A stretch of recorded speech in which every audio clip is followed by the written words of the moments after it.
চুই ঝালে রয়েছে অনেক উপকারিতা। চুই ঝাল শুধু ঝাল নয়, এটি গুণেও অসাধারণ। এটি এক শক্তিশালী ভেষজ ঔষধ। খাবার হজম না হলে এক্ষেত্রে চুই ঝাল দারুণ উপকার করে। এটি গ্যাস, অম্বল এবং বদহজম কমাতে সাহায্য করে। সর্দি, কাশি এবং গলা ব্যথায় চুই ঝাল আমাদের শরীরকে গরম রাখে। এটি শ্বাসতন্ত্র পরিষ্কার রাখতে সাহায্য করে। চুই ঝালের প্রাকৃতিক অ্যান্টি-ইনফ্ল্যামেটরি উপাদান শরীরের ভেতরে দ্রুত প্রদাহ কমাতে সাহায্য করে। এতে রয়েছে অ্যান্টিব্যাকটেরিয়াল এবং অ্যান্টিফাঙ্গাস গুণ, যা সংক্রমণ থেকে শরীরকে সুস্থ রাখে।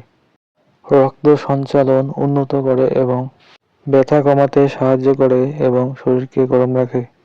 এটি কৃমিনাশক হিসেবেও কাজ করে। পেটের কৃমি কমাতে এটি বেশ উপকারী। এমনকি দাঁত ও মাড়ির ব্যথাতেও লোকজ চিকিৎসা হিসেবে ব্যবহার করা হয়। নিয়মিত এটি পরিমিত মাত্রায় খেলে শরীরের রোগ প্রতিরোধ ক্ষমতা বাড়ায়। এত উপকারিতা জানার পরে চুই ঝালকে আর সাধারণ মশলা হিসেবে মনে হবে না। এরকম নিয়মিত স্বাস্থ্য টিপস জানতে আমাদের চ্যানেলটি লাইক এবং সাবস্ক্রাইব করুন।